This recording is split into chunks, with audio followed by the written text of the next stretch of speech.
The arepa is a pre-Hispanic dish. The arepas we make nowadays are like more domesticated. I think it was a good thing because now everybody at home makes them, you know? It's a way to preserve that culture and adapt it to these current busy times and crazy cities, you know?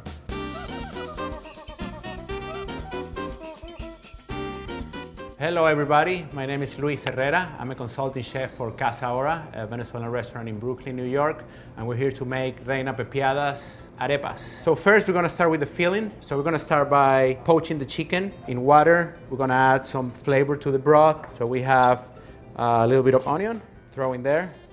This recipe, I think, is probably the most popular arepa in Venezuela. It started out in the 50s with the first arepera in Caracas, where I'm from, the capital. We're gonna throw a little cilantro in there.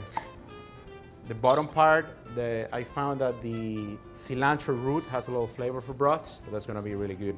Susana Dugin was her name. She won the Miss World competition. Her dad used to eat at this arepera all the time, and they recognized him and they said, tell her to come by, we're gonna make her a special arepa. So the owner of the place made this chicken salad arepa. So actually that's why it's called Reina Pepiada, because Reina is queen in honor to her. And Pepiada was a slang at the time that it meant pretty, beautiful. Let's just throw a little bit of salt in here. Heavy amount of salt, I would say. Okay, we're gonna turn this on.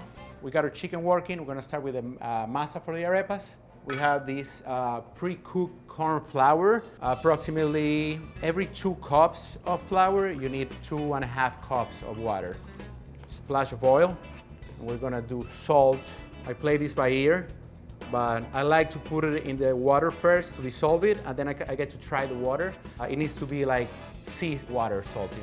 So we're gonna like dissolve it. Use your hands, use a whisk, whatever you have available. Oh, and very important at this point, I would take the ring if you have one, because I've gotten in trouble for that. And then just start throwing it, just little by little. You wanna keep whisking it or moving it so you don't get any lumps. Start working it with your hands, you know, kind of like remove any lumps that you might see. Okay, now that we have our masa kind of like coming together, we gotta knead it 1.5 to 2 minutes. So after 1.5 minutes, you're looking for soft masa, very moist, but not sticky. Okay, so now that we have here, we just let it rest 1 minute, and then we're gonna start making our arepas. This is almost boiling. Again, I like to start from cold water to boiling water so the chicken cooks evenly on the inside.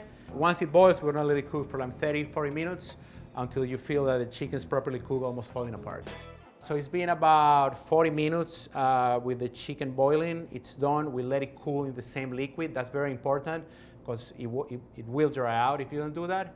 And now it's gonna shred it. This is a very good recipe for leftovers. Like for example, if you roast a whole chicken, you ate the leg and you have the breast left over, this is a great way to take advantage of it. Even like in Thanksgiving for the turkey, if you have a bunch of turkey left over, which you probably have, the next day, instead of making sandwiches, you can make arepas, make this chicken salad or turkey salad. I think the difference between Colombian arepas and Venezuelan arepas resides basically in the filling. We usually open them and put the filling inside. In my experience, Colombians put the filling on top. And they also use a lot the sweet arepa, which is the arepa de choclo, which is made out with fresh corn. We have our chicken shredded. Now, elements for this salad. So we're gonna start with our onion. We're gonna cut it small dice. Okay, we got our onion. Let's do some cilantro now. So we're gonna chop it, but a good amount. We're gonna add our mayo, a little bit of Dijon mustard, fresh cracked black pepper, a good amount of salt, fresh lime juice. It's gotta be fresh. So like, I would say like half, depending on the amount of juice. Dash of Tabasco, now we use this for everything also. Salsa inglesa, as we call it, or Worcestershire. Oof, that was a little bit too much, but should be fine. Now the secret ingredient for this, you have your broth where you poach the chicken in. We're gonna add a little bit of that. So you don't want it too runny, but you definitely want that, you know, nice broth flavor in it. So there we go, Reina Pepiada in the making. So we have our mix. We're gonna add the avocado now. I think probably 1 will do. Take out the seed with your knife, carefully with that. You can take it out with a spoon. I'm gonna chop it in small pieces. We're gonna like barely mix it in, and then you're gonna have some nice, you know, whole pieces of avocado in there. There we go. You know, work it a little bit. let it fall apart a little bit. All right, now you try.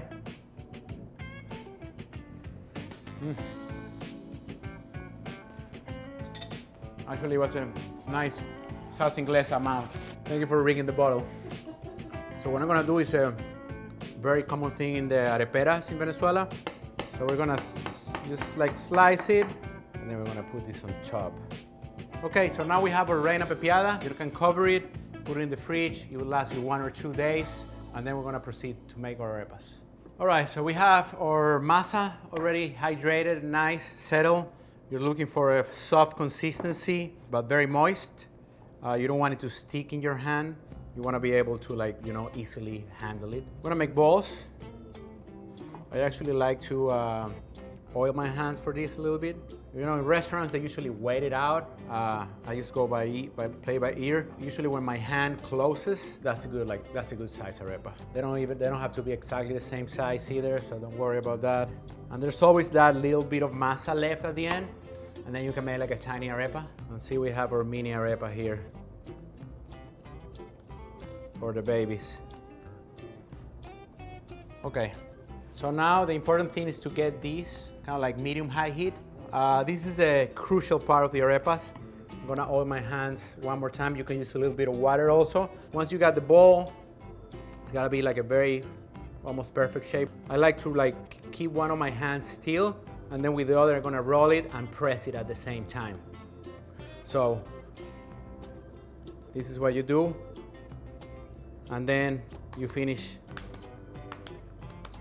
just like, you know, like kind of like flipping it and pressing it with your hand.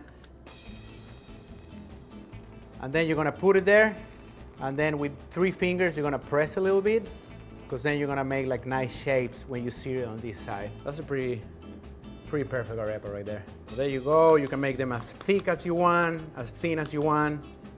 That's up to you. Very important that this is very hot. You hear the sizzling. Again, you want to keep pressing on the middle.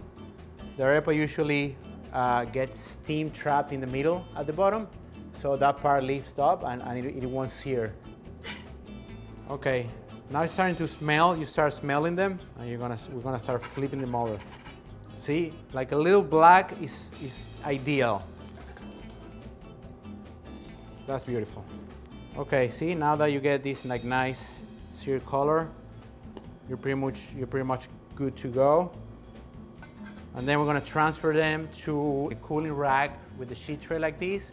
The important thing is that they're not on a whole surface, because otherwise they will steam at the bottom. And if you have a little bit, you know, stuck to the pan, you can like have that, and it's crispy heaven. Okay, guys, so we're ready. These look beautiful. And then we're gonna go to the oven for like 4 or 5 minutes, 450 degrees. You're gonna see they're gonna like puff up, and then they're gonna be ready and we're gonna eat. So let's check our arepas, guys. It's been like 6-7 minutes.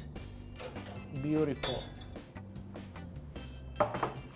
So they're puffed up, nice, crunchy on the outside, soft on the inside. They're very hot, so get a towel. You're gonna hold it like that, and with a like thin, kind of like long knife, you're gonna stick it on the top, and then just go like that all the way to the bottom. It's like 90 degrees, you know. Oh, you see all this steam? Now there's this big controversy and discussion about whether to take the dough out of the arepa or not. I like to take it out, you know, like the soft part, because that way you can get more filling, you know. It's a matter of logic. So once it's open, see how it is? Nice, hollow. And then we're gonna get our nice Reina Pepiada. We're gonna put it in there. Now it's up to you how much you wanna put in there, you know. You can take some of the avocado and then put it in there. You know, it's like a little garnish. From this point on, you can just go crazy, you know. You can put any sauce you like on top. You can use any cheese you like. So we're working with Oaxaca cheese. We have cheese in Venezuela called queso crineja or queso trenza. This is like the most similar I found here in the US. So we're gonna add these to our arepas to, like, you know, give it a little bit more of complexity. Also, we have this beautiful hot sauce. Now we're talking. So for the recipe, click the link below.